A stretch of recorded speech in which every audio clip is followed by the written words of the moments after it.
Yeah, because I mean, it's controversial in the sense that she spoke and said that she's calling on all government officials to utilize that funding and that facility, that facet that is being made allocated by different governments or different sporting organizations to develop the sporting industry in Dominica.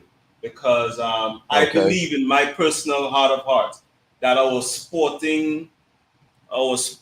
in my country is not at the level it should be. It should be at a higher standard, and that's my take on it. But everybody else has their own view of things. You know what I mean? So I can't tell the next one how to view things, but my personal view is that we need our sporting to be at a higher standard than what is at right now. And if our leaders could get on board with that, it would be very great for us as a country.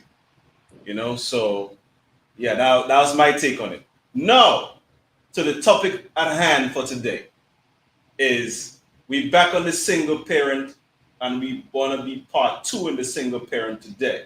So, part two of the single parent, I'm gonna start you guys off with this clip so that we can give a feedback on this clip real quick.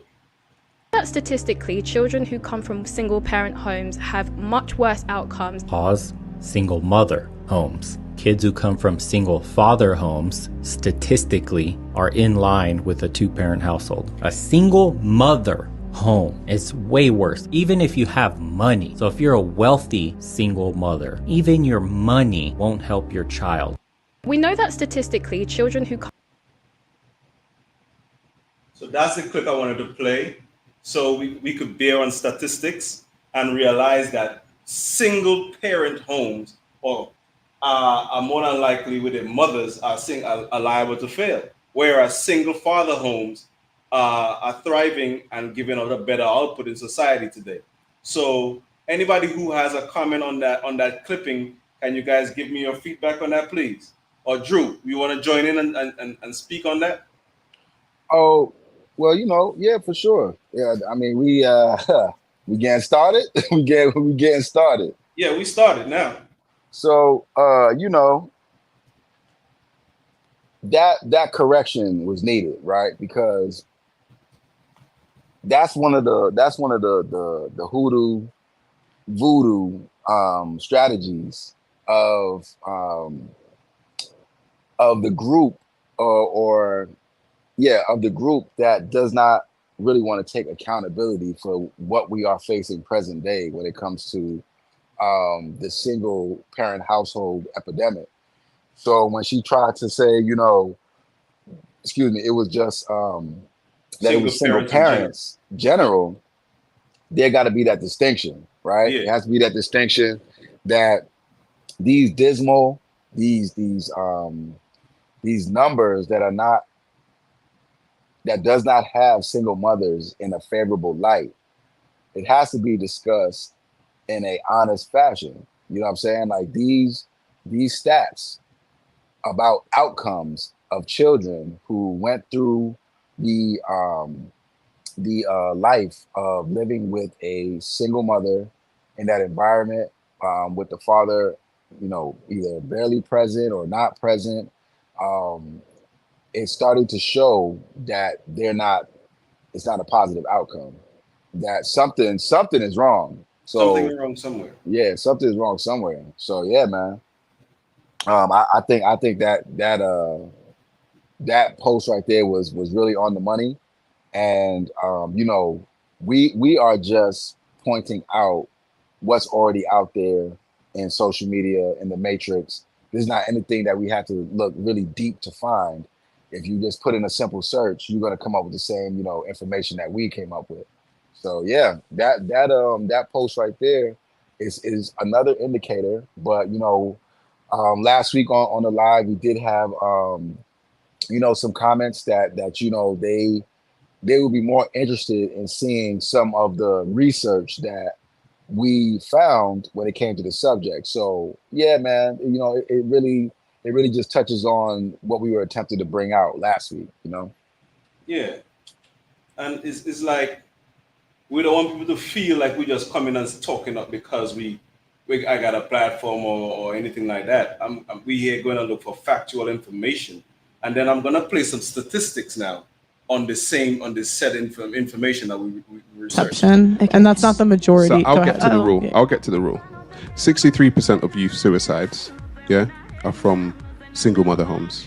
90% of homelessness and runaway children are from single mother You can't homes. put that on the mother. 85% of No. children who show behavioral disorders are from single mother homes.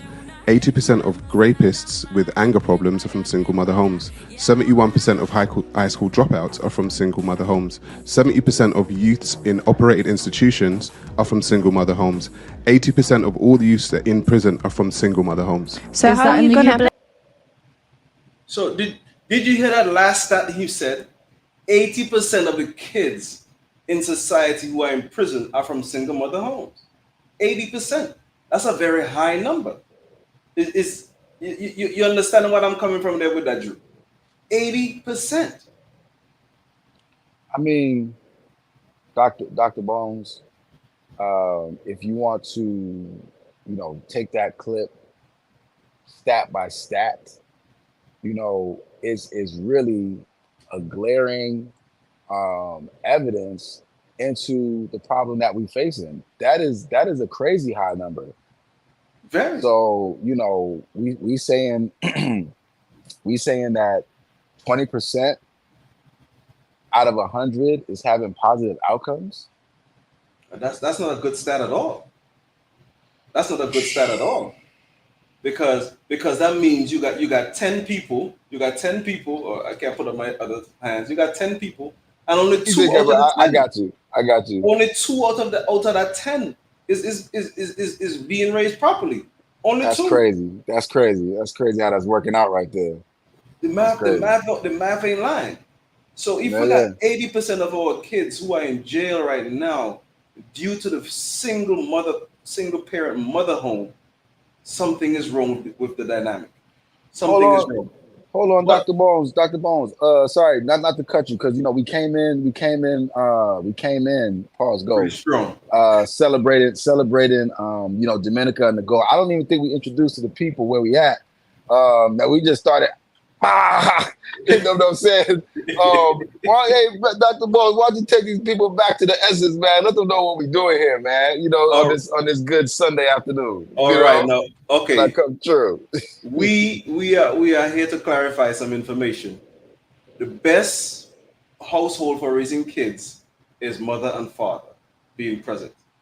Yes. But we now know in the society today, we have a lot of single parent households. So now we are trying to come up with the best answer for the single parent household. So we are saying that we believe that the single mother household has done a detriment to our society, and we are here trying to figure out if the kids would be better raised by their dad. Statistically, it is saying that, and we are just here to have a conversation on said topic, so that the world and viewers also to present a solution.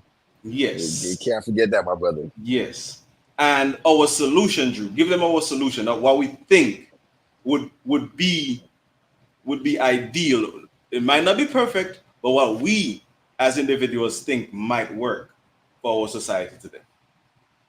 Yeah, I appreciate it, my brother. So yeah, like my brother said, I'm AKA Dr. Drew, AKA Andy C. And like we said last week, we belong to a league of extraordinary fathers, and we've been seeing what's been happening in the Matrix, social media world, social media land, and there's been a growing concern. And at this point in time, we felt the need that we need to speak on this, but not only speak on this, but speak on this in a solution-based fashion. So not just talking about the problem, not just complaining about it, we're not here to bash, and all of that. We're here to say, okay, this is where we at now. 2 generations later, single mother households, and everything that came along with it.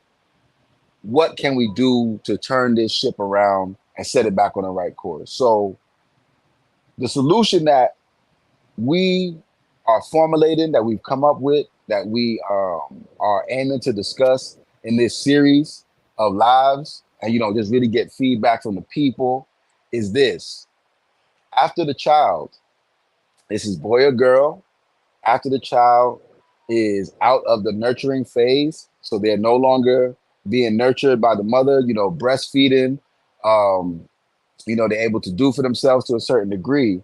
After they are out of the nurturing phase, they will go and live with their father primarily.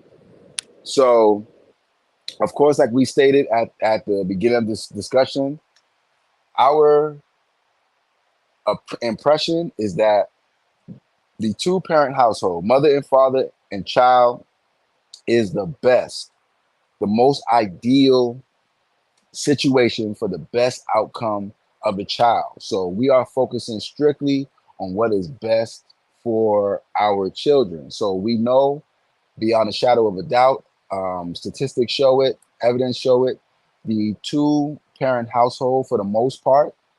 And of course, we want to leave room for healthy and available parents, all right? Because we know that there are a myriad of situations out there where the two-parent household might not have been the best scenario because, either one or both of the parents were not healthy and available. So we're not focusing on the one-offs.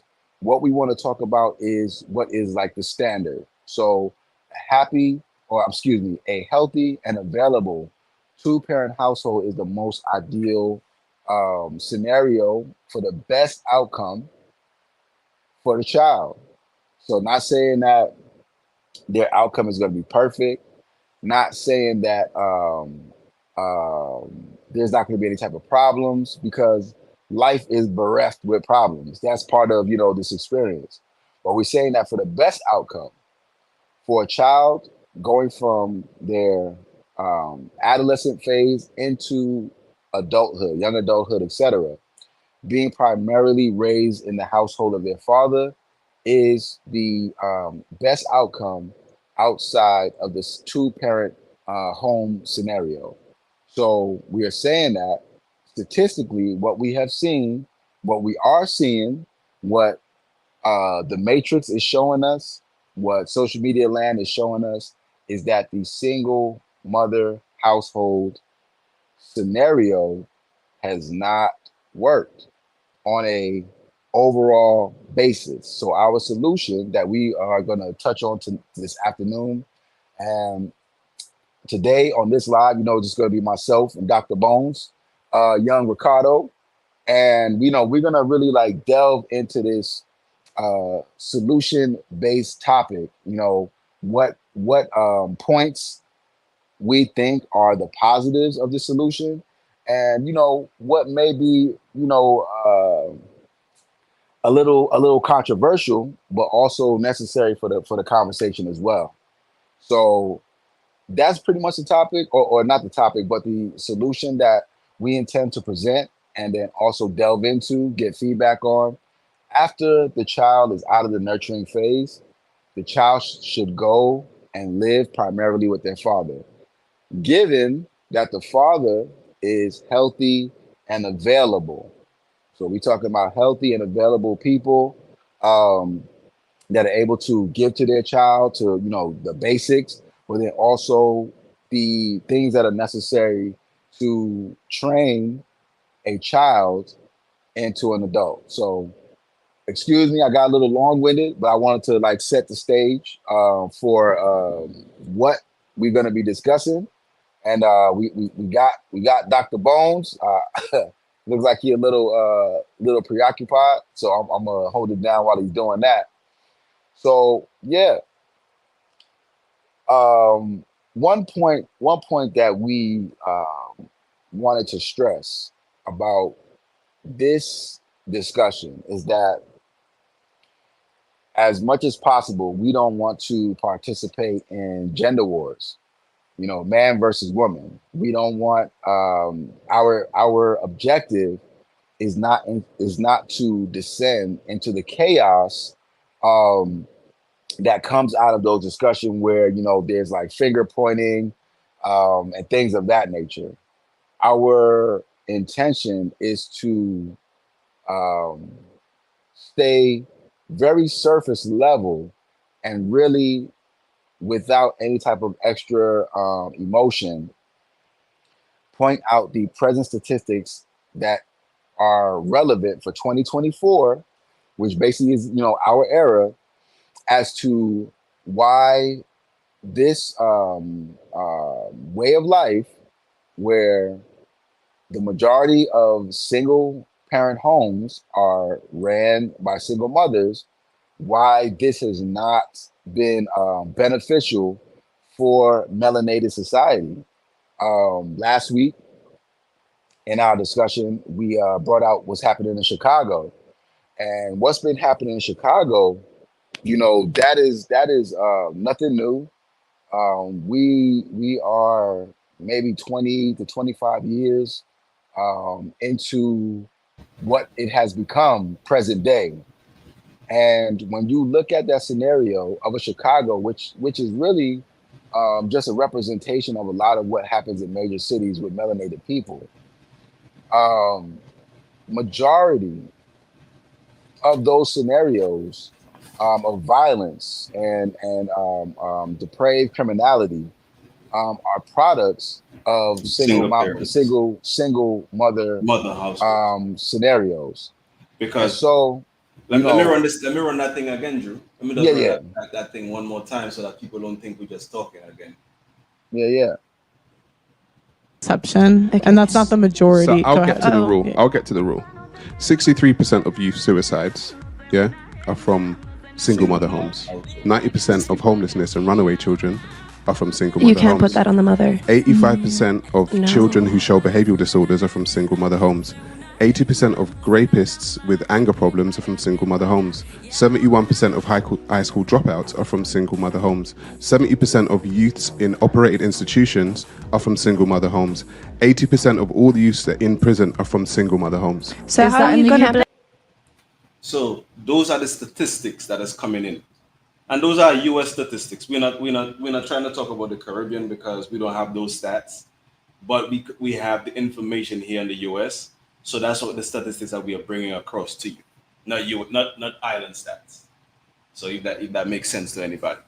Well, I mean, then we really focused on what's happening here in America because in other first world societies, this epidemic is the same, is the same, but America really is like the pinnacle, America, quote unquote, is the most advanced society on a lot of levels. And so you can get a very good picture into what this looks like when you focus on America. And then, of course, we are focusing on melanated society because we are melanated fathers, and that's what we are dealing with. So, all right. And let me big up some of the people in the comment section. We got Unruly Rasta, Tisha, we got Che Griffin, we got Colin Rogers. Hey, Colin, what's going on, my brother? Out there in Texas. I don't know if you remember Rogers, Coco. Oh yeah, my brother. Salute. Long time, friend. And the waste. In my opinion, it was done by design to destroy us. And good. I got that clip to play to my brother. Here it comes right now, so that we could understand what is happening. And please, share it live if you can, share it. Let me just run it back real quick. You're creating a situation where if the man stays there, the government will not give the woman welfare, and if he leaves, it will. And so they're paying. When you pay people not to get married, more people don't get married. And that's what the system is designing. They are paying our families to stay separate, because I am sure. I don't know if any guy on here watching now has had a baby mama in the hood. If you go to that house, she ain't gonna get that subsidy anymore, and that's the problem that we are being faced with in society today. They are destroying the nuclear family. and so they keep us separated by that little bit of money. And then now they tax the dad for that child support scenario too. So if you ain't paying child support, you get locked up, and that's part of the system. That's part of the game. Among other things, you know, getting locked up. That's like that's one of the outcomes. But there's many other ways that, you know, they can make life very difficult. You know what I'm saying, for a man. Mm-hmm. Mm-hmm. So I believe, to me, it's like almost like a money game for these people. It's where they see that if we, the black people, come together as a community, we can take over. So in order to cause us not to be able to stand for ourselves, we are being divided. They know that the nuclear family, the father and mother scenario, would change things in our society today. We wouldn't have such destructive behaviors amongst our youths. We wouldn't have such destructive things going on in our society. And so in order for us to keep destroying ourselves, they have to put these systems in place in order for our society to decline and their society to keep on shining. That's my opinion. I'm just stating my opinion. Well, I mean, yeah, Dr. Bones, you know, and that was very well stated, you know, just from an opinionated standpoint. But your opinion is based in fact. Is rooted and it is based in fact, because if we just go back, which is like maybe 4 generations, and that's just me being gracious. If we go back just 4 generations to the civil rights era. Lenny, you trying to join us or what? You know, if you go back, you see Lenny commented. I don't know if she want to join us tonight or not. Oh, Lenny's on there. Yeah, she's on there right now. Good afternoon to the wonderful single daddies. Yeah. Well, you know, let's focus up, and you know, when we finish, I guess breaking down the solution, then we can see, you know, bringing people up if we still got time. But you know, during that era, the melanated family was intact. Yeah. And when they were intact, you can see what happened. You had a strong community movement that was nationwide. Mm-hmm. And you also have a very famous quote from the first director of the FBI, which is J. Edgar Hoover, where he said that the biggest threat to American society is Negro unity. Mm-hmm. And that's a quote. That's that, and I might have, you know, paraphrased a little bit, but it's on record that he said that. So there is record that shows that there is a mindset in proper America, if you would, that the nuclear melanated family will spell out some type of problem for society, because it will be strong, intact, and forceful about whatever demands it has. You know what I'm saying? And that's where in the 80s, that's when we got that crap epidemic. You know? Well, that was part of it. That was part of it. But Because, that was part of dividing the family, because now you got the men out here trying to sell some crack to make some money. The females out here smoking it, and then now the men in jail, females in jail. Who raising the kids? You get what I mean? So at the end of the day, society got split up that way as well. That had a major part to do with it, because you sent all the dads to jail for selling it. Then you came with the 3 strikes you out scenario again. That's another way, all by design, Shay, all by design, to get rid of the black family or the black nuclear family. That is all by design. Because you suppose, I'm gonna say this: our family is supposed to start off with God first, then the father, then the mother, then the children. But nowadays, we either have a mother as the head, or we have a father as the head. And more than likely, we have a mother. So while our solution to this thing, as Drew was explaining earlier, was there where we would have the mother given the nurturing stage of the child. In the 80s was a pinnacle point, but the system was in place way before. Okay. So this person corrected my statement by saying that in the 80s, it was a pinnacle point, it was a highlight to it. but the system was in place before that. Okay, thank you, my brother or sister, whichever way. I'm not sure who it is. So thank you very much for that highlighting point there. So then now, I was saying where we begin our families. Okay, let's say we do have the single parent family household starting off. We believe that, in my opinion, again, that our sisters, our sisterings, should raise the kids from maybe a baby stage to a 3, 4 year old, 5 year old cat, and then we change them over to their dad, so where they could get that discipline, that structurized discipline from. If you want to have that, but earlier we know that a lot of these single mothers don't want to give their children to their dads because they want to collect that check. They want that Well, money. hold on, right? So, because on the last live that we did in part one, and of course, this is part two. We back with another one. This is one. This is 1.5 because part two we were supposed to have more people, but this is 1.5. Part 1.5. Yeah. Okay, so let's say this is the introduction to part two. This is the prelude. Yeah. Last week we opened up the subject, but on this segment we really are getting specific about our solution based plan that we want to introduce to the people for discussion. So on part one, we really spoke about the discipline that a man naturally or historically should bring to the scenario, which is very essential for training up children, right? Mm-hmm. So that's one point. But then another side of this mindset is this: the child, legally and historically, is able to inherit from their father. Mm-hmm. This is why the last name is passed from father to child.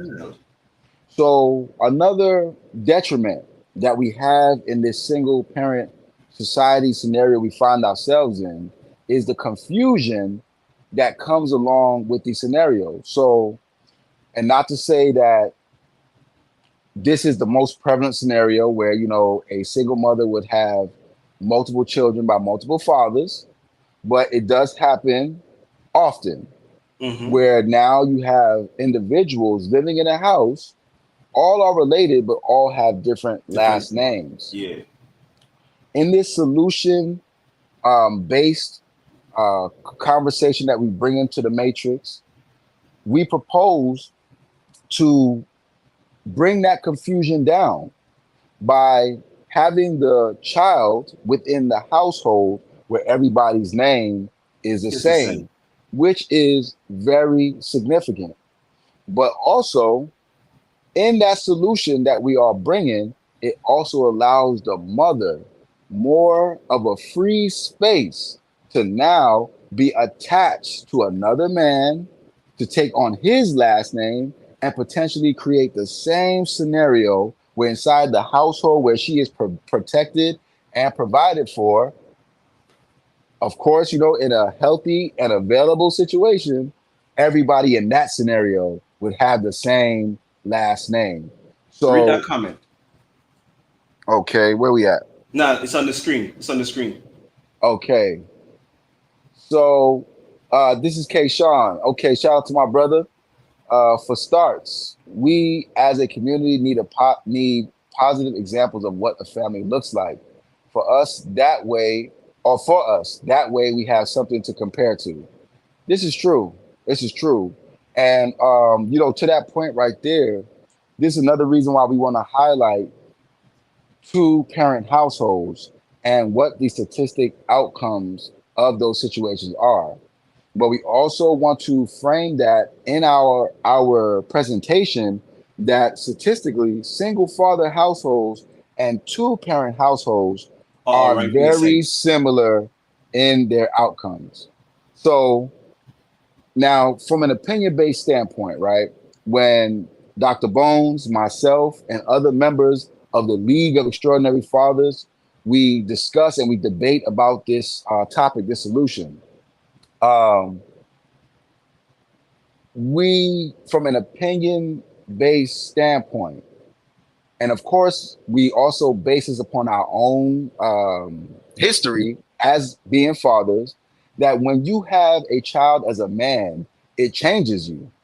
Mm-hmm. And it changes you to where you start moving in a trajectory of the most important person or most important people in your scenario are the children. The children. Now, we have found that in single mother society, because of many reasons, there seems to be a deficit when it comes to that mindset of child first, parent second. In single mother society, what we more so see today, when you just look outside your window into the matrix, you find single mother first, child second. And that is not in the best interest of the child who is an innocent party. Let me play this real quick. All right, let's go. Freaking hard. You let him hit it raw. You didn't have second thoughts. Now you. She's claiming that she's so. Freaking hard. You let him hit it raw. You gotta run that from the beginning. Yeah. She's claiming that she's so frustrated that being a single mother is very hard.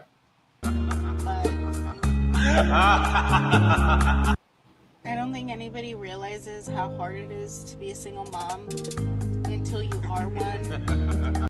Now, she's saying that nobody realizes how hard it is to be a single mom until you are a single mother. This is another one again. Just men that cry about paying child support. Let me put it to you like this. You get to live your life without a worry in the world. You get to go on vacations whenever. You get to hang out with your friends whenever you want. You get to go to brunch. You get to go out at night. So you see, that's another complaint. She's complaining. Okay, Dr. Boy, hold on. Let's not run them too fast, because we gotta take our time with these clips and what we are seeing, right?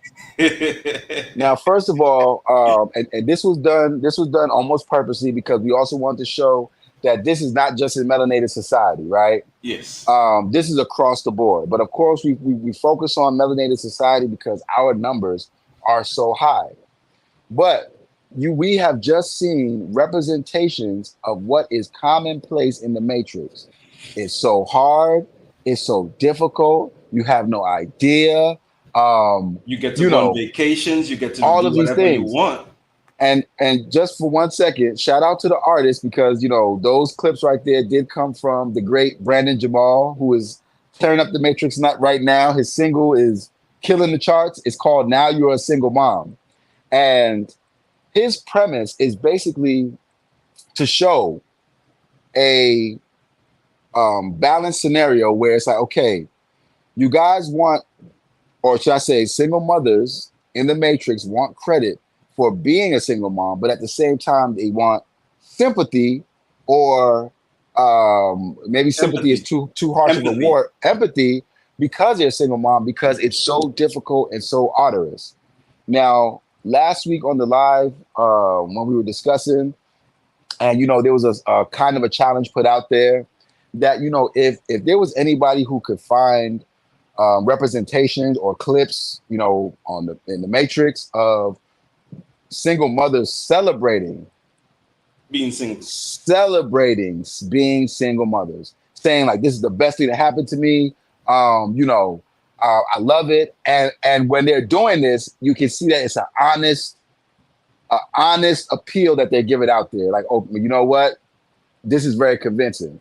Or you find the opposite that just represents struggle, poverty, and things of that nature. You know what I'm saying? So we just want to show that in the matrix, this is not portrayed in a positive light.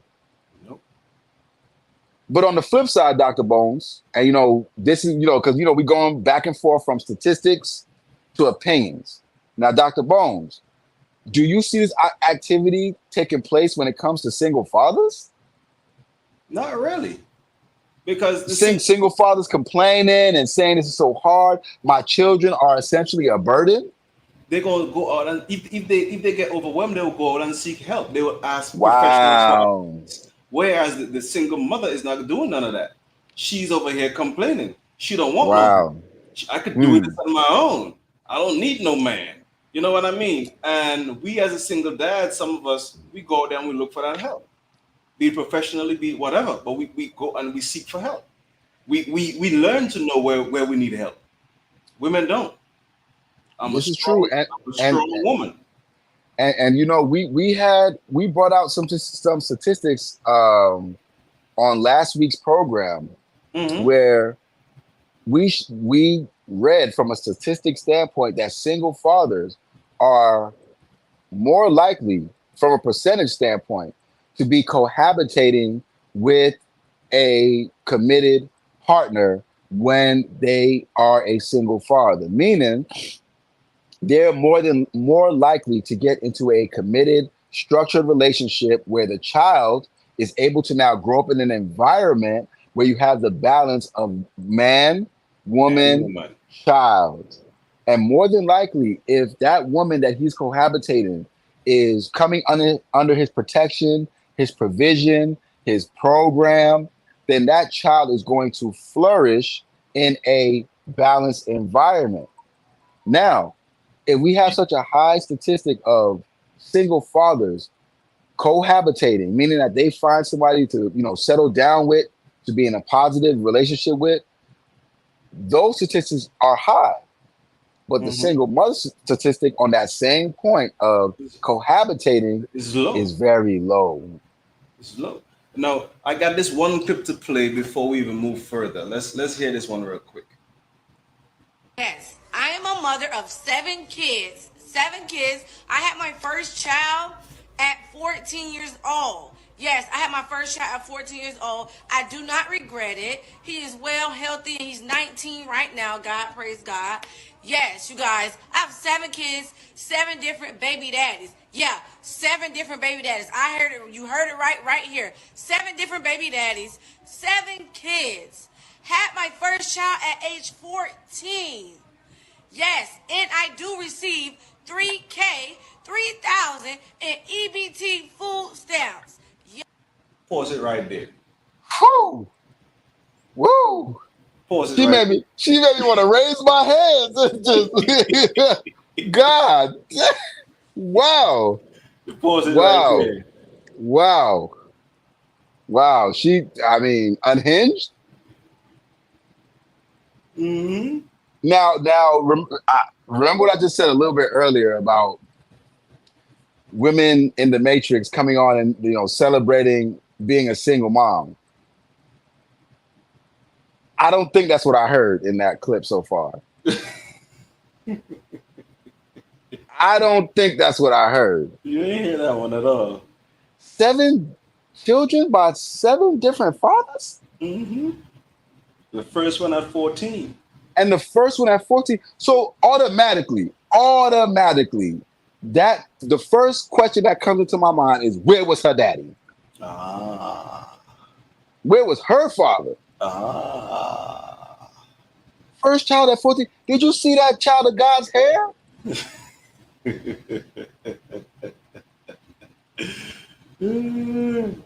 She didn't. Colin said that she didn't have a dad. You know what I mean? And now the example is gone. So she's back to being a product of the environment and cycling that mentality over. Cycle. Oh, I'm getting $3,000 in EBT. What is $3,000? Hold on. I don't even think we got to that part in the clip yet. Right now, she just let you know her stats. 7 children by 7 different fathers. And she's waving a flag right now. I'm proud. Let's keep going, Dr. Bones. Let's see what she got to tell us, man. Maybe we jump in the gun here, Dr. Bones. Maybe she got something else to tell us. Maybe we jump in the gun.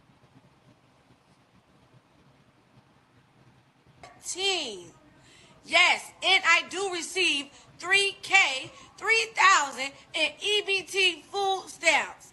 Yes. We are so happy. We are so blessed. We are very thankful. Yes, we are happy where we're at in life right now. We are happy. Yes, we are happy. No, you could see the sadness in that happiness. Bro, she looked like she tried to convince us You could see the sadness and that happiness at the same and time. herself. That's happy? So, oh, That so looked like it needs some type of intervention. okay then. But what is $3,000 though? And that's just food stamps. That doesn't mean you have money to pay your rent. You have nothing. $3,000. What is that? $3,000 amongst 8 people? Dr. Bones, now, of course, right now we just making suppositions, right? But Yeah. she don't look like she got no job, Dr. Bones. She's not working anywhere, my brother. She's collecting them food stamps, and that's what. You know what? And you're right, because listen, one of the stipulations for food stamps, right? You got to be at a certain income level, Yes, sir. which is right above, if The not poverty line. way below the poverty line. Okay then. And she keep making this Reiterating the fact. inference that all We of them are very happy. Mm-hmm. That she's included in that. When really, when we talking about children, your happiness is secondary to last. children. And when we talking about 7 children, lady, you at the back of the line, and all of y'all are happy. Them comments going crazy, my guy. Them comments going crazy. Them kids running her in the ground. Yo, Shay, it's evident. It's very evident that Shorty is on her last straw. Where did you create number 4, 5, 6, and 7? Look, somebody asked this question: is how many kids does her mother have as well? This is wow. I mean, because you had to learn this behavior somewhere. You had your first child at 14 years old, which means that you was unsupervised. Let's just get that out the way. So you had your first child at 14 years old. Where was your mother at when this took place? People listening, share the live so we could get more viewers on here. Yeah, if y'all could share the live, Yeah. So this thing, bro, of being incentivized, right? Because she made it a point to let y'all know, and listen, to be real with you, who asked the question? That's one of the things I want to know. Who asked the question that she was answering, where she was like giving y'all all these stats? But she made it her point to let you know that she was getting $3,000 a month, right? So what that is, that's what, what's that? It's on the screen in front of you. Dudes in and out of the house. That's why I asked, where was child number 1, 2, and 3 when she was making child number 4, making child number 5, number 6, and number 7? Where was them children at? You dig? And she don't look like, she might be early 40s. So them 7 kids probably came in a pretty much consistent order. Look a comment here real quick. This comment. Now just read it on the screen. I'm putting them up on the screen. I got you. And this is from last name is LeBruin. I hope I said that right. It doesn't matter how many kids her mom had. Mine had 11, and hell, I would never do that. Well, thank you for that comment. That shows that there's some common sense. Because if there's no man in the equation, you ain't got no business. But I am sure LeBrin father was in the picture somewhere, somehow. I'm sure of that. Oh, because you know them? I'm not saying I know her, but I'm just saying I am sure. She's a Caribbean lady, so I know her. She's from my island. I don't know her. Okay. But I am sure her dad was somewhere in her life, somehow. Yeah, there's a lot of questions I would ask, when it came to that 11 children scenario. I don't believe that the person who asked a question about how many did her mother have, I'm thinking that he's probably asking how many of the children of the 7 that her mother is holding for her right now. That's what I am believing that the person is trying to bring across too. Okay. And then now he also said, if she's getting $3,000 a month, best believe she's on Section 8. I mean, listen, man, do peas go in a pod? And then now to answer the question, LeBron said yes, her dad was in her life. So Okay. so then Shout out to him and shout out to you. And and also I want to point out, right? I want to point out because we did make this point on part one. You see, myself and Dr. Bones, the great Richie, we are both products of two-parent households. So yes, we had our father in our life up until he transitioned. So we followed natural order where the children bury the parent, right? So we can say that we have that experience and we have that, kind of authority to stand on as far as witnessing what it meant to be a product of a two-parent household. So we are able to speak to what we know of as the positives of having a father in the home, which allows the mother to play her role. You see, that wild hyena that we just saw on that clip. Excuse me, sir. Do not describe the young lady as a wild hyena. Do not do that. Do not degrade our sister. She might be wild, but not a hyena, and she's in need of help. All right. Somebody also said, what has she been through mentally because she's not okay? Okay. Let me clarify my statement. That sister who was displaying wild hyena traits, okay? As we discussed last week, there is something of a great mental strain when you have to perform duties outside of your natural role. True. And because male and female are fashioned in a certain way, women are naturally created to nurture, while the man is naturally created to protect and provide.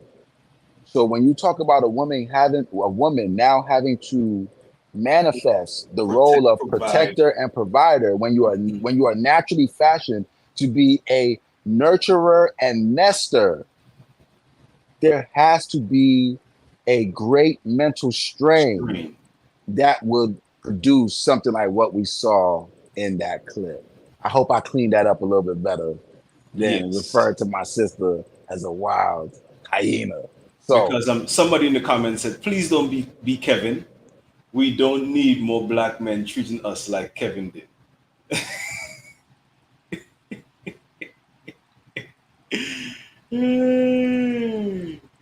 So I'm gonna can I respond to that? No, you don't have no response for that.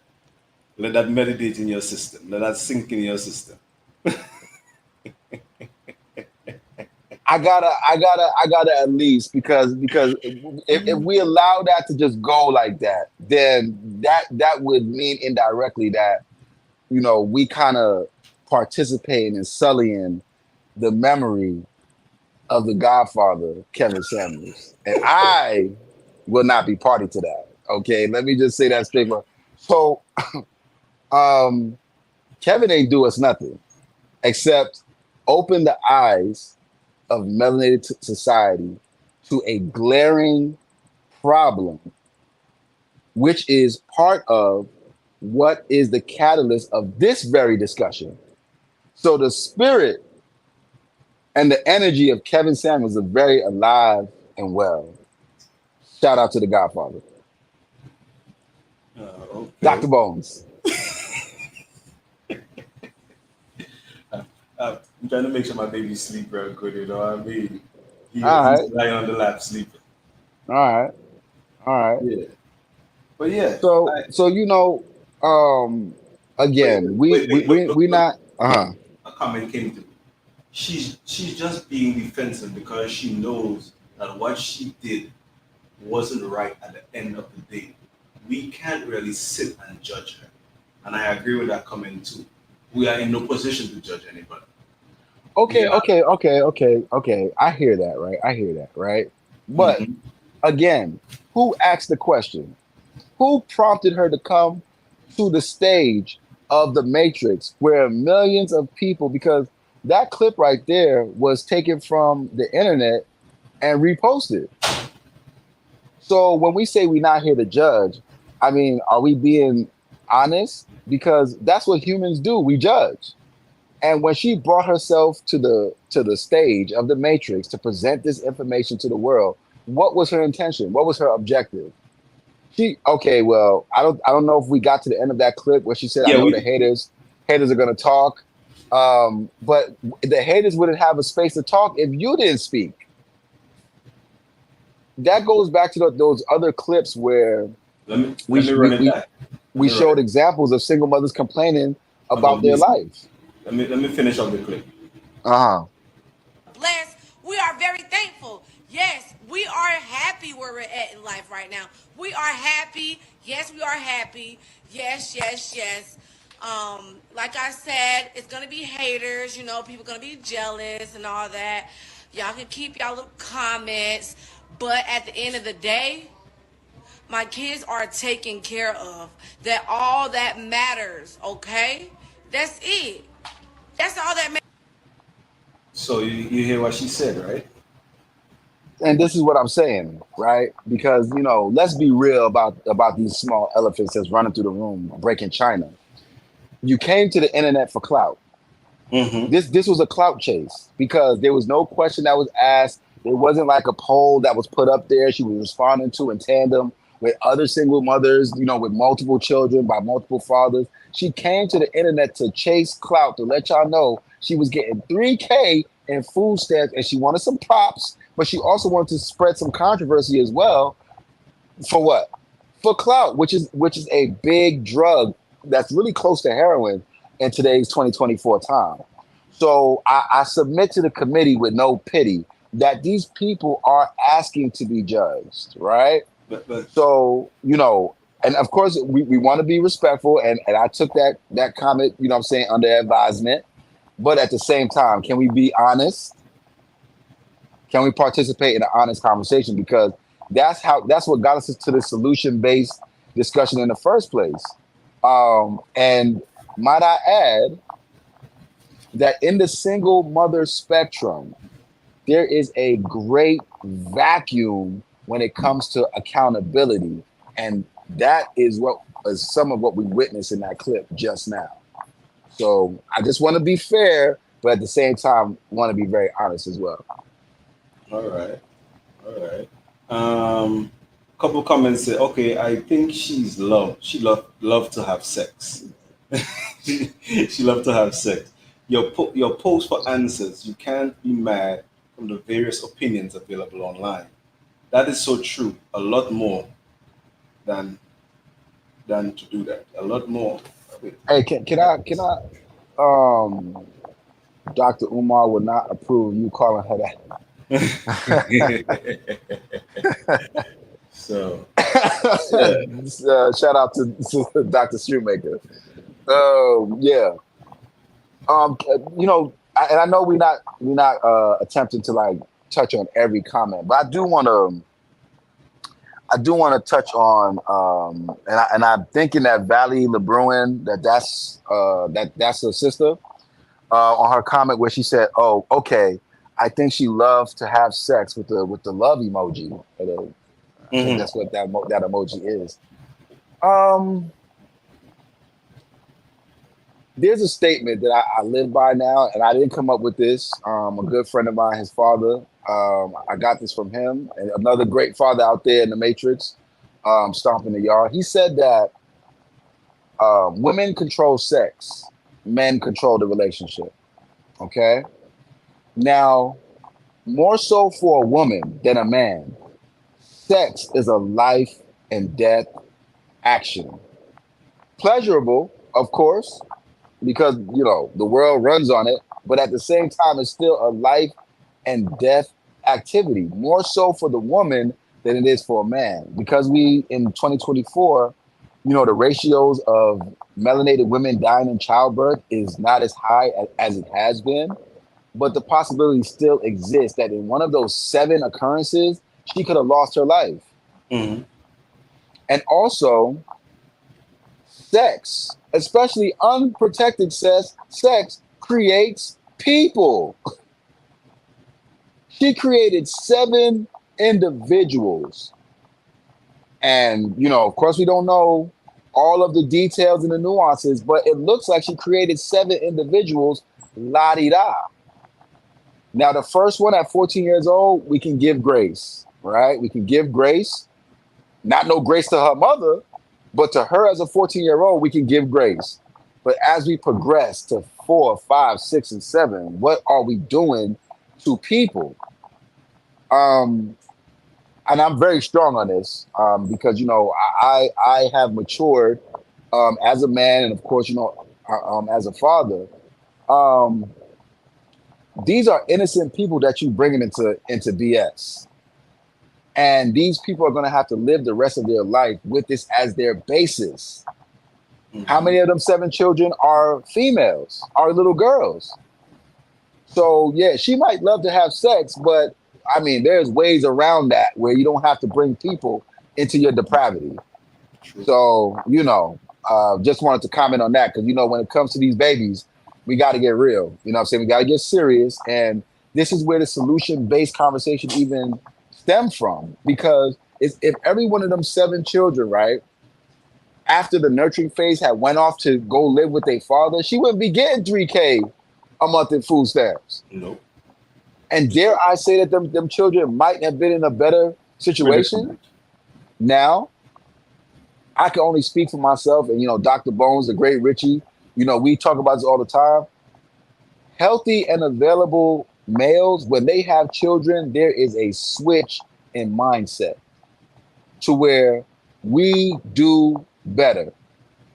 Let me say this point here before we even continue. Yeah. I remember I came back in the US in 2017. Drew, me and you, we were in the military together. When we was in the military together, my mindset was different. Very, very, very different. I was doing a lot of things after I got out of the military that was not savory for if I had kids. Now, when I came back to the States and I came back with my daughter, I didn't have the means that I'm having here right now. And it put me in a predicament to sit back and think, yo, Bones, yo, should you go back and be Bones? Should you go back and be that Bones that you used to be? And I said, nah, I'm not doing that because why? I don't want my daughter to look at me through no glass. You get my point? I was like, I can't have my daughter look at me through no glass. So that is the mindset that I believe that most fathers who raise their kids have. They have that mindset that, yo, I don't want my child to see me in that predicament that I was in before. So I'm going to do better for them. And I believe as a responsible dad, you step up and do better for your kids. Because as hear my words now, as a responsible dad, because there are a lot of fathers out there that's not responsible fathers. Well, see, but see, that's why we say healthy and available. Good. That's why we say healthy. That's why we frame it in that context, because we want to try to weed out the straw man arguments. Oh, well, you know, if he's a dad, if he's this, he's that, okay, fine. But that's not the majority of melanated men. Okay, that's not. So granted that father is healthy and available, the natural order of things is that man is going to improve for the sake of his children's situation. And the statistics that we have been pulling out are affirming that mindset. This is what set us on the course because, you know, Dr. Bones, myself, and the League of Extraordinary Fathers, we ain't just sit down in a powwow around a fire and say, you know what? How are we going to piss these mothers off? I know. No, this was like, hey, bro, did you see that? Brother, did you see that? You see what's going on with this? And it's like, okay, listen, man. With all of this foolishness going on, the biggest loser, the one that takes the biggest L, is the child. So what can we do as fathers to protect our namesake, those who will inherit from us, those who bear our last name? What can we do to stave this descent into depravity? And that's where we came with this concept.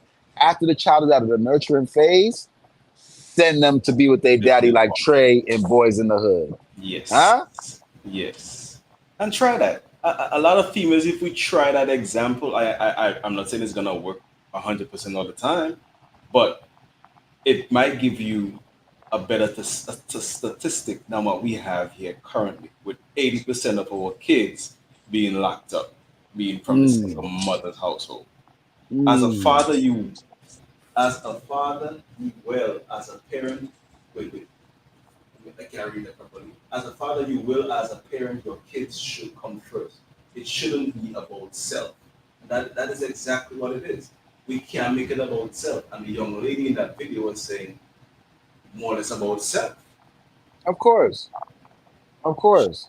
She ended up by saying, "Oh, we well taken care of, we well this, we well that." But it's about self at the end of the day, because if you were not so selfish, you wouldn't be glorifying $3,000 in goddamn in EBT. You would not be glorifying that at all. And 7 children by 7 fathers. Exactly. Like she clapped her hands on, and it's like this is now also Dr. Bones, right? Read that comment before you continue. Before you make any statement, read it there. But do the fathers want to raise those children on their own? Okay, that's a fair question. Dr. Bones, you want to answer that before I answer it? No, go ahead. I'm gonna give you the floor on that one. What we've been saying is that healthy and available parents put the needs of the child before their own needs. So that would be my simple answer to that question. A healthy and available father is not about what he wants, it's about what the child needs. And statistically, we have found that the majority of single fathers who take that role as that, the outcome is that the children thrive. That's the outcome. So when we talk about what's best for the child, and any upright father, in the front of their mind and in the back of their mind, they thinking that the children. Oh, Dr. Bone. Oh, read a comment? Yeah. Oh. On the screen. Oh, okay, my brother Shay. And okay, listen, I want to say this because we got some faces in the comments that are some of those distinguished gentlemen, and my brother Shay Griffin, he is one of them. That right there is a comrade of 20 plus years, dedicated brother. And what he's asking, I know where that question is coming from, and I resonate with that question. So I wanted to say that before I answer it. Have those fathers been given the opportunity? Last week on the live, Dr. Bones, what did we talk about? On the live last week, okay, because the deadbeat father narrative has been put to bed. In 2024, this generation of fathers that exist, and you can say that they are in that, and we talk about majority numbers now. All right, I'm doing suppositions. Late 20s, all the way up. This generation of fathers don't want no parts of that deadbeat father conversation. Oprah, who I don't quote often, but I gave a quote on part 1, even confirmed it, that melanated fathers of today are the most available, the most engaged, the most loving, the most structure given to the child. Oprah had to come back from her deadbeat father narrative of the 90s and update the people, right? So what we have today is the fathers who are not in the home are either dead, in jail, or being prevented from being a father by the mother. Look at the comment. Or had that mother alienated the father because of spite or money. That's a perfect question. I mean, he came with the 1-2 punch. He came with a question and then he gave you that answer. The statistics show, and not only statistics, right? Because listen, let's be real, people. Let's be real, right? Because I know there may be some individuals sitting. Your thing is dead. Your microphone is dead, bro. Your microphone. You have no voice.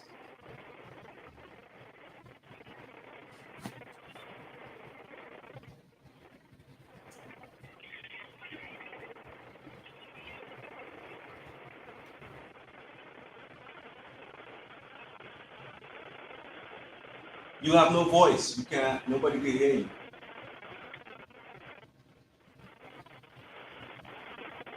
Yeah, you're gone.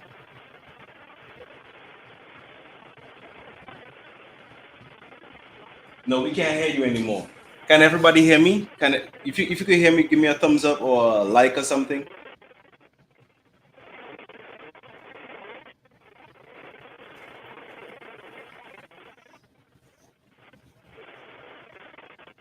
If you can hear me, give me a yes. Okay, I'm being heard. You are not being heard. No, you have no voice.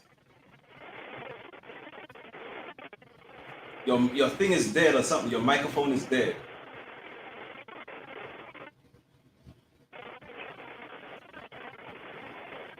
All right, so we can't hear the Honorable Dr. Drew at this moment. He has to fix his system on his end.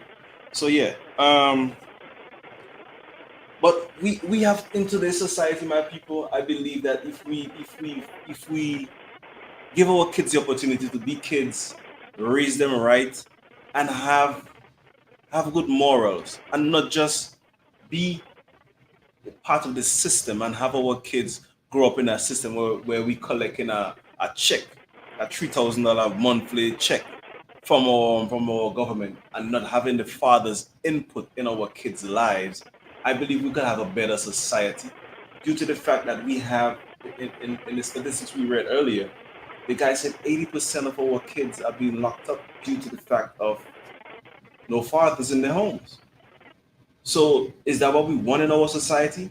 Is that what we want to continue to have in our society, where our children are left out in the dark, left out in the cold? I believe we can do better as a society. I believe we can want better for our children, for our society as Black people in it, and we have to do that better. Let me read this comment here real quick. It's coming from Che. Che said, "That's also maybe so, my opinion, when it's in those chords, when it's dealt with money or spite. Usually the mentality of the parent is not sufficient enough to raise the children, hence why we are in the conversation right now." And exactly that's why we are in that conversation, because we believe that our society is going down the drain due to the fact of what the people in our leadership position is putting us through. They have taken away the fathers from the family. They have either locked them up, they have either been dead. And so now we are here having this conversation, asking whether or not we can bring back the family into our society. And if we can't bring it back, can the kids be raised by their dads, where they first get that nurturing from their mother from the ages of infancy to about 4 or 5, and then now they go on to their dads and get that discipline from that 5th, 6th age, year old, and continue on. I'm sure you guys saw that movie Boys in the Hood, where Trey's mother said, "It's time for you to go live with your dad," and she took him over to his dad. And I believe that if our society today has these kinds of present fathers in our kids' lives, we can have a better and flourishing society. Our society can become much more relevant, and it's a lot more prevalent in our Black community, where our leaders have decided to eliminate us as the fathers, us as the male figures, us as the examples in our children's personal upbringing. If you think that is the truth, say yes or no. Do you think that our leaders in our society has taken away our fathers so that they can now manipulate them into being what they want them to be? You know? Drew, are you back on? Microphone check. Yes, you are back on. Dr. Drew on the Bone Selector. Yes, sir. When I come true. When I come true. When I come true. When I come true. I apologize, my people. Some technical difficulties, but we back with you. Dr. Bones, bro, hey, listen, I can hear everything that you were saying. Bro, you was hitting the nail with the hammer, and you was causing lightning. Real thing. Thank you for your thumbs up there, man. Your kudos, bro. You know, because I just believe our society is going down the drain, my brother.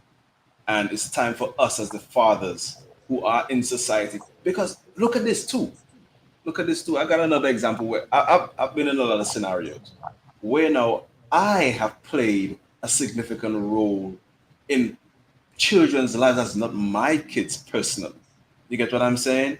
And Yes. when they see me to this day, it's like, Mr. Richie, how you doing? You know, they look to me as an example. And that is where we, as even if we are not that child's biological parent, we have to be that example, because we said in the last live as well, it takes a community to raise the kids. It takes a community to bring forward a good and productive society. Because if we don't have a community behind us, we are going to go down that drain. We are going to fall short at the end of the day. Big up to Carlin Rogers again. I see that brother out there doing with the kids, being out there in their football games, boosting them up, showing that community spirit.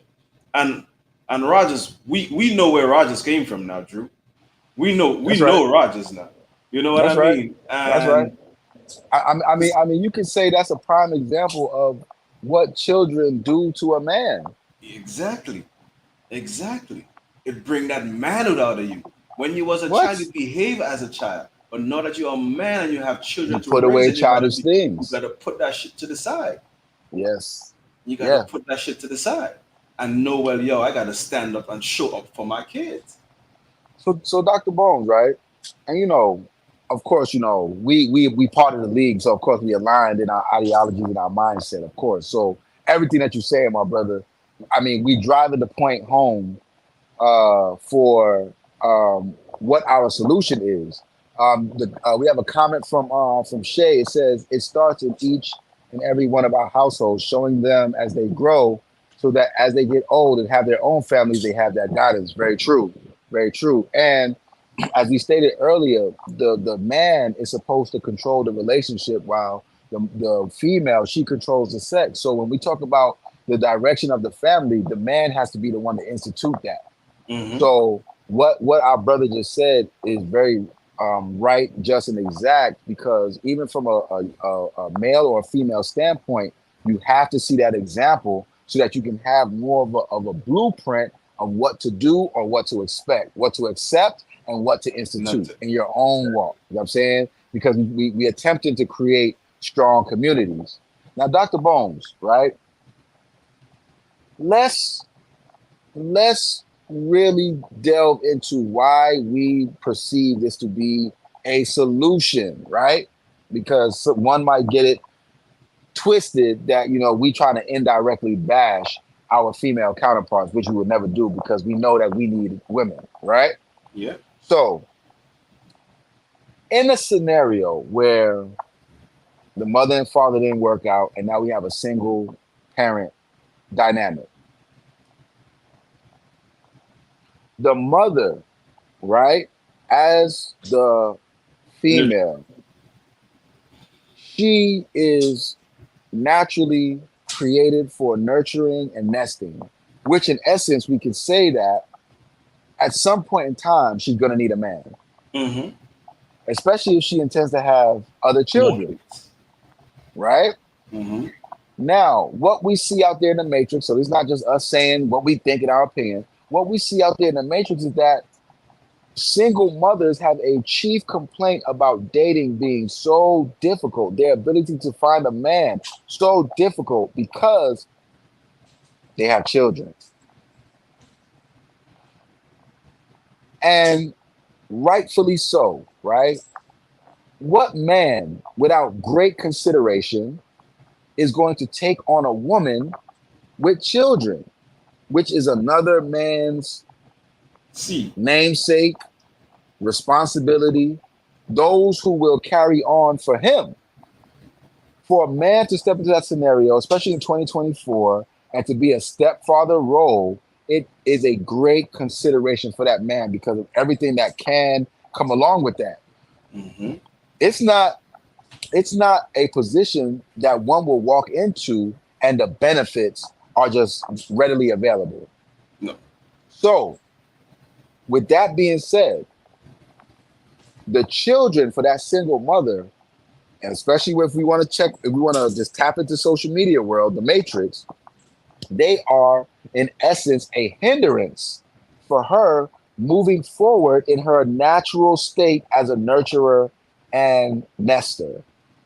So with our solution, where the child after the nurturing phase will go with the father and reside primarily under the roof where everybody will have the same last name, it will open up a greater opportunity for the woman to find her family base. Because now we don't have the scenario of, well, it's me and my children and we're a package deal.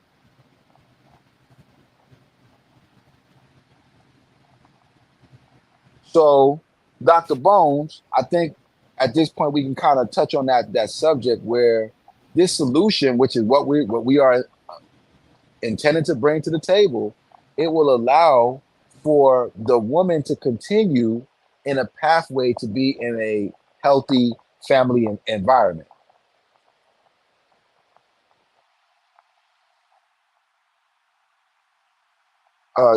You still hear me? We good? Okay. Yeah. So I was bringing that to the table, Dr. Bones. You want to touch on that, or I think we had one more clip, but I'm not sure. Make that statement again. I was getting a message there, so I couldn't check. I didn't hear you clearly. No. So I was concluding my statement with saying that, another part of this solution that we bring into the table is that when the children are sent to primarily reside with their father after the nurturing stage, it opens up a greater opportunity for the woman to move forward in having her own family structure where she's protected and provided for, and she's able to have that family structure where everybody under that roof has the same last name. So things move forward in a more natural type of setting, Yeah. Well, I think it will also give the women, again, like you said, a chance to spread their wings and probably meet their perfect mate, because that relationship she was in, who made that produce that first child, that didn't work out, so she became a single parent. But you nurtured your child. Now your child is at the age where he needs more structure and more discipline and a lot more nurturing. You give him to his dad. Right. You now have the feasibility to no longer claim and say, "Oh, I can't get nobody because I have a child." You can now have that chance, that option now to pick and choose and say, "Well, I'll find my perfect mate this way because this individual I am no longer raising my said child." You know the responsibility has switched. And now you'll be surprised to know that the father would find a female faster with the child than the mother would find a male faster with that said child. Well, statistics show that. Statistics show that. It shows that single fathers, they cohabitate with a long-term partner at a higher percentage than single mothers. And as we discussed in the last broadcast and earlier in this live, that a single father it has a higher percentage of going and asking for help. Yes, exactly. And listen to my brother's comment there now. Again, my opinion. If she's a single mother, she has main or solo custody. But then she has responsibility of making sure that those children have some type of male role model in their life, a positive role model, not just any man in and out. Exactly. You see how that makes the job for the mother so much harder? Mm-hmm. You know what I'm saying? Like that this child needs this. You know it. And so if you're not in a relationship, because a woman does not control the relationship, you can't force a man to be in a relationship with you.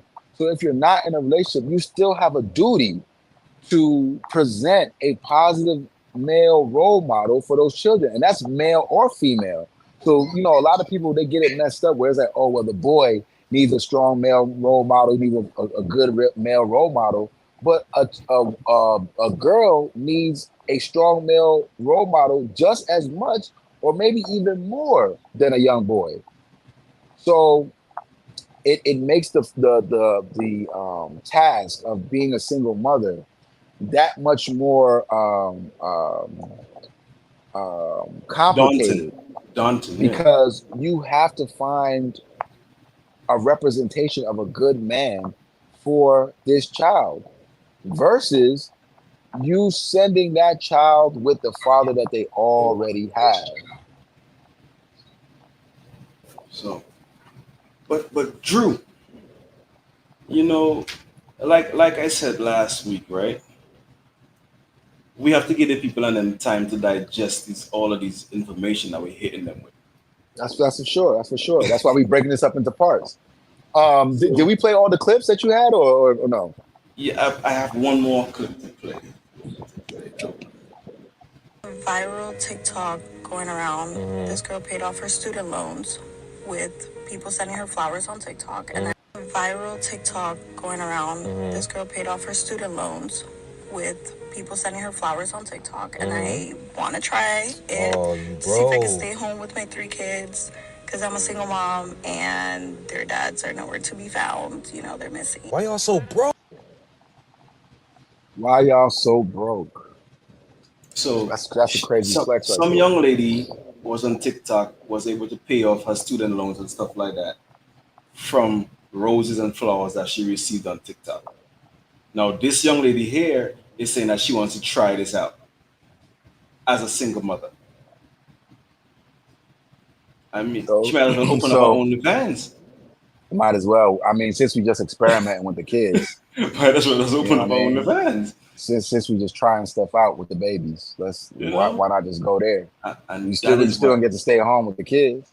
Good, and that is where our society has gone down the drain, and we need our men back in our children's life. Now, Dr. Bones, in a flip scenario, if that had been a man, how crazy would that have looked?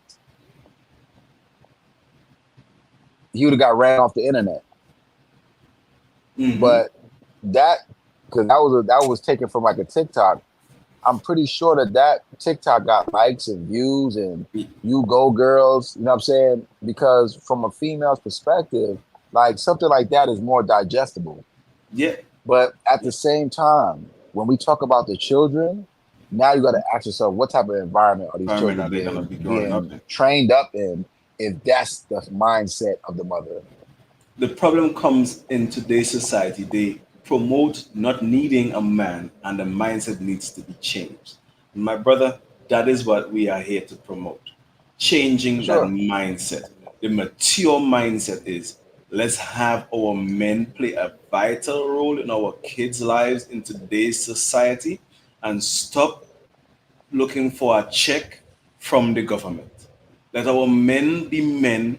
Let us hold our men accountable for their children.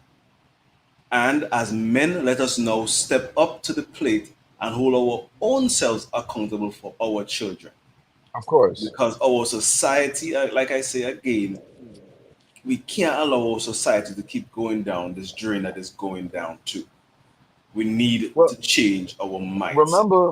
Remember, Dr. Bones, what Sister Lenny said last week during that live, which, you know, I'm going to take that phrase with me to the rest of my days, where you can't use a child to mine a man. You can't mine a man's value using a child. No. So basically using a child as a shovel to dig up whatever value is in that man. And what's prevalent in today's society are children being used as tools, whether it's to get value from a man, to spite a man, for revenge. We have seen a common trend of children being used as tools. And as men, and more importantly, as fathers, melanated fathers, we're bringing a solution to the table to be considered by the, By the by the masses. public, by the matrix. Just consider what it would look like after those children are out of the nurturing phase and they go under the protection and the provision of their father. Because when we talk about a man providing, right, they attempt to relegate that provision just to money. But a man provides so much more than material and financial resources. A man provides structure. A man also provides a discipline that will serve that child into adulthood, because the world doesn't operate off of nurturing. The world don't operate off of nurturing. The world operates off of discipline. Mm-hmm. The world operates off of structure. So the question that we can pose, in addition to all of this, how important is the nurturing of a child after the nurturing phase? Because when a child goes to school, they're subjected to what? Discipline and structure. Then when a child goes out into the world, that's reinforced. And depending on how you have learned and how you have come into those habits of operating under discipline and structure, can really tell the tale of how you will thrive and be productive in society. And are we nurturing children to be productive in society, or to be coddled and to be what's the word I'm looking for? Entitled. Because I believe it's over nurturing a person can only lead to entitlement. Mm-hmm. Giving someone everything they want, or being soft on principles, right? Because how can you expect from a natural standpoint for a woman to take a hard exterior? Last week on the introductory live part 1, our sister Lenny said that she had to cultivate a masculine exterior. How do you cultivate a masculine exterior when you've never been a man? So these are the things that we are just using to pad the points that we are making to say that this solution that we're bringing out is a positive, and it may be beneficial to all parties involved, man, woman, and child. Mm-hmm. So Drew, we give them an hour and a half worth of our argument. Let's let the people digest this information. We're gonna tune in again, possibly next week, but we're not gonna touch on this topic though next week. We're gonna try to touch on Christianity and spirituality.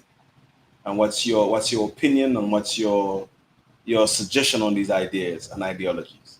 Because I don't want to. So we're gonna revisit the subject in like 2 weeks. Yes, we're gonna revisit the subject in like 2 weeks, so that we don't. I don't want to keep. I want to beat the horse, but I don't want to beat the horse to the ground. If you get what I'm saying, my people. So, my people, we're gonna touch on spirituality and Christianity in our next segment. So, we're gonna come through with part 1 of Christianity and spirituality, and what is that doing in our society today. What role does the Christianity and spirituality play in our society today? I will come through with the ads pretty soon. So once you see them come up, share them, like them, and please tune in. We're gonna keep this thing going. Sometimes it's very difficult for me to come on lives because I got a lot of other things going on. But we are here trying to make sure that we do our job in society. And I'm bigging up Brother Drew, Dr. Drew, for staying on my back and making sure that I did this thing, because if he wasn't on my back, we probably wouldn't be doing this here right now. But nah, man, it's an important topic, man. It's an important topic. We just contributing to the wave. Yeah, and it's a collective issue, because at the same time, we all have to play a role in our kids' lives. And I believe if we start here right now, we can make that contributing factor so that our kids can get a better future. The future is for our kids. You see him right here sleeping. The future is for the kids. I'm trying to be a positive role model for my kids. I mean, I may slip and fall every now and again, but I'm trying to be that role model for them.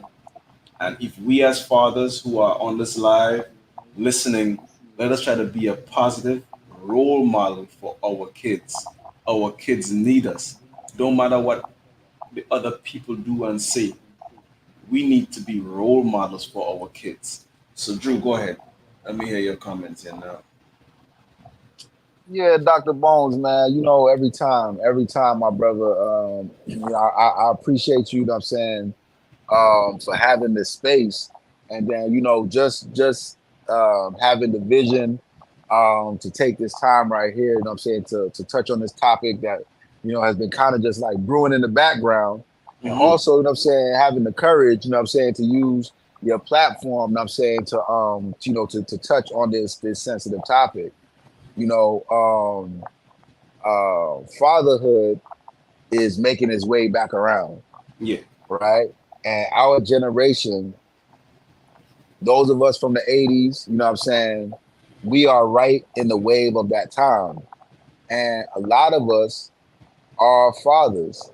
And the common trend that we see, and of course, you know, just being more specific amongst our peers, the common trend that we see is that we all about this fatherhood thing, and we looking to correct generational errors and mistakes, and also we looking to create a better melanated community of the future, which of course only can happen with quality products, which are our children. And so, you know, our generation, we are more invested in seeing our namesake, our heirs, those who are going to succeed us, those who, you know, by natural law should bury us, looking to see them creating a better society than what's happening now. And the other side of it is this: if we don't take our natural space, we don't take our natural role, we don't do our duty, the sexy red epidemic, the Megan Thee Stallion epidemic, it's not only going to continue in our community, it's going to get worse. We are on a steady trend of a descent into chaos.